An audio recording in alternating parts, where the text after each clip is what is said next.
Ya antes hemos hablado de algunos lugares destacados de México. Sin embargo, en dichos videos nos centramos en dos prisiones llenas de historias dolorosas, lo que nos impulsa a cambiar el enfoque del presente video y prestar atención a un lugar más que destacado en la historia mexicana, siendo la sede del poder y un lugar imponente, se vea como se vea. De modo que, en esta ocasión, Gayo Sócrates te presenta Historia de Palacio Nacional.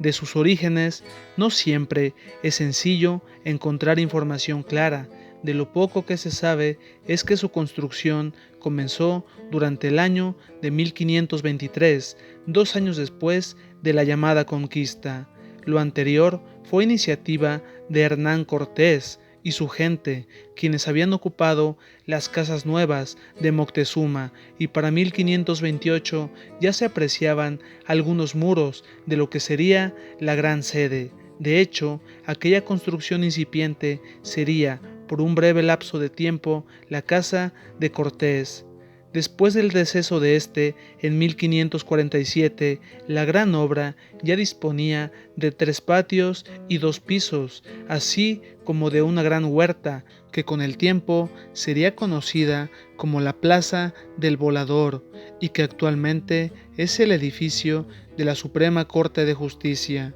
Llegó el año de 1550 y aparentemente la obra había culminado. Solo pasaron 13 años para que distintos conflictos ocasionaran que poco a poco las dependencias de la corona fuesen trasladadas a la edificación, dando lugar a que aquella noble casa se convirtiera en la sede de aquellos que gobernaban la Nueva España, en nombre del monarca que se encontraba al otro lado del océano. Ya para finales del siglo XVI, el palacio fue víctima de inundaciones y sismos, y a pesar de todo se mantuvo en pie, desde luego a un elevado costo a causa de los gastos de mantenimiento. Finalizado dicho siglo, el palacio no solo era ocupado por los señores de la Nueva España y sus familias, sino por la servidumbre, sus protegidos, militares y altos funcionarios,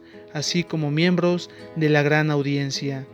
No pasó mucho para que aquel palacio se convirtiera en la sede de la opulencia, dando lugar a funciones de teatro, bailes y grandes banquetes, donde solo la élite podía participar. Sin embargo, el gran palacio también sería el objetivo de distintos ataques, siendo uno de ellos el que tuvo lugar el 15 de enero de 1624, donde un grupo de indígenas y mulatos, encabezados por Juan Pérez de la Serna, el arzobispo de México, entraron por la fuerza, clamando vivas a la fe y diatribas contra el mal gobierno, acusándolo de luterano, generando distintos disturbios, saqueos y daños que precisaron de gran trabajo de mantenimiento, lo que únicamente dio lugar a que en 1628 el palacio se embelleciera con nuevas habitaciones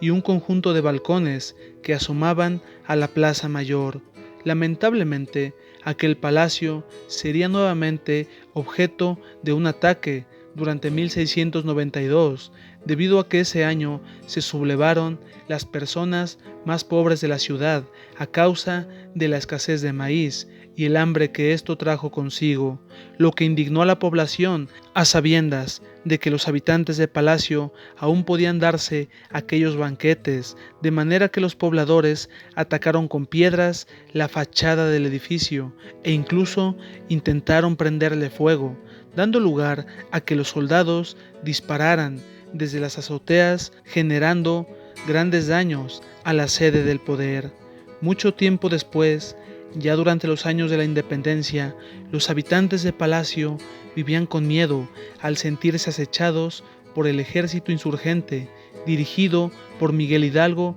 e Ignacio Allende, y sabiendo lo que había pasado en Guanajuato, imaginaban que aquel gran palacio se convertiría en otro escenario siniestro, aunque como bien sabemos, las tropas insurgentes no avanzaron sobre la capital ni ocuparon dicho palacio. Sería hasta una década después, ya consumada la independencia, que el emperador Agustín de Iturbide caminaría por sus pasillos. Las siguientes décadas, durante el llamado México Independiente, aquel enorme lugar albergó al poder ejecutivo e inclusive al legislativo, debido a la gran inestabilidad generada por los constantes levantamientos y golpes de Estado, ocasionados por esa búsqueda constante del poder. Muchas veces los presidentes de turno salieron huyendo al saber que el lugar sería ocupado, mientras que otras tantas, el ejército no dudó en defenderlo como el último punto de control de un gobierno inestable.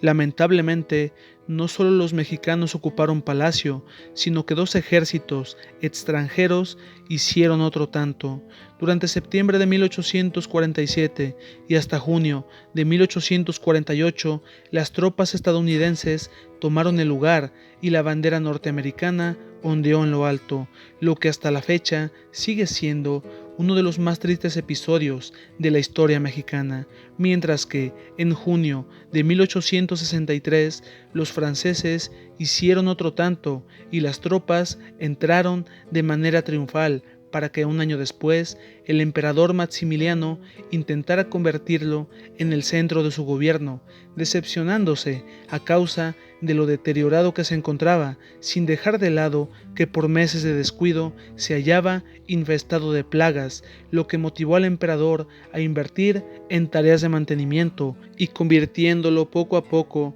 en una viva imagen de las grandes edificaciones europeas. Lo que el emperador no sabía era que para 1867 su gobierno finalizaría y los liberales ocuparían nuevamente la sede de gobierno. De hecho, el presidente Benito Juárez ocupó aquellas habitaciones hasta el último día de su vida, sin olvidar que 10 años antes, ahí mismo, se juró la Constitución de 1857. Desde luego que durante su primer gobierno, el presidente Porfirio Díaz gestionó desde aquel edificio, siendo su compadre Manuel González el último presidente mexicano hasta ese momento que gobernaría desde aquella gran obra. Después, la sede de gobierno se trasladó al castillo de Chapultepec. Sin embargo, Palacio Nacional no fue descuidado y ahí se llevaron a cabo varios de los eventos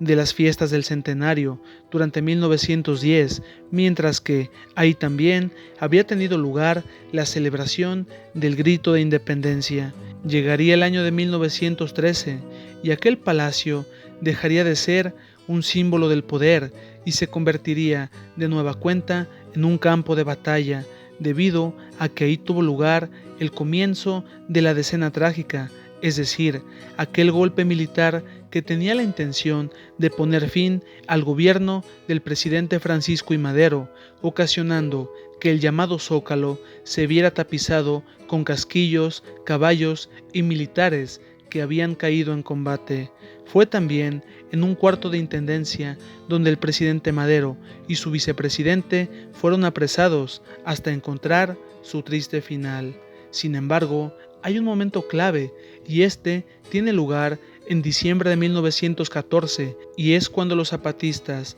dirigidos por Eufemio Zapata, ocupan Palacio Nacional y dan la bienvenida al presidente elegido en la Convención de Aguascalientes, sin omitir la presencia de los grandes generales Pancho Villa y Emiliano Zapata, quienes asistieron a un banquete y se tomaron la mítica fotografía, donde el pueblo ocupa el poder. Desde luego, aquello duró poco y los gobiernos de la convención abandonaron el lugar, que en breve fue ocupado por los llamados constitucionalistas. Solo un par de años después, nuevamente el palacio sería tomado mediante la fuerza, debido a que en mayo de 1920 las tropas de Álvaro Obregón atacaron el mes de mayo, siguiendo los preceptos del Plan de Agua Prieta. Durante 1938, el presidente Lázaro Cárdenas salió al balcón central de Palacio y presentó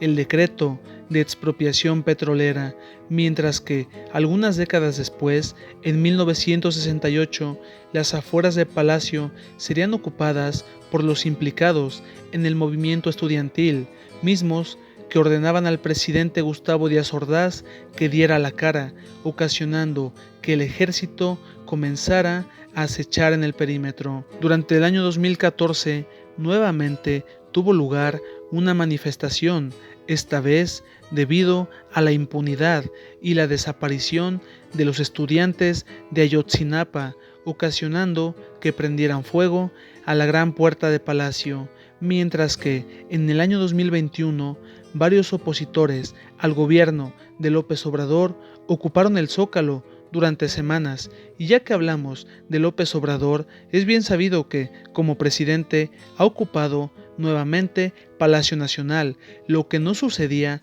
desde el gobierno de Manuel González, es decir, desde 1884 y hasta 2018. Ningún presidente había vivido en dicho palacio, lo que nos lleva a cuestionarnos sobre el futuro del edificio. Más allá de todo lo anterior, se sabe que Palacio Nacional es una edificación imponente, lo mismo que solemne, suele ser el escenario de festejos y actos cívicos, y debido a su gran valor histórico, desde 1987 la UNESCO lo considera un patrimonio mundial, sin dejar de lado que frecuentemente a las afueras se presentan conciertos y tienen lugar ferias de libro, así como otros eventos culturales. ¿Ya conocías estas historias? De ese modo, llegamos al final de este video. Si te gustó, danos un like y suscríbete para más trabajos. Gracias.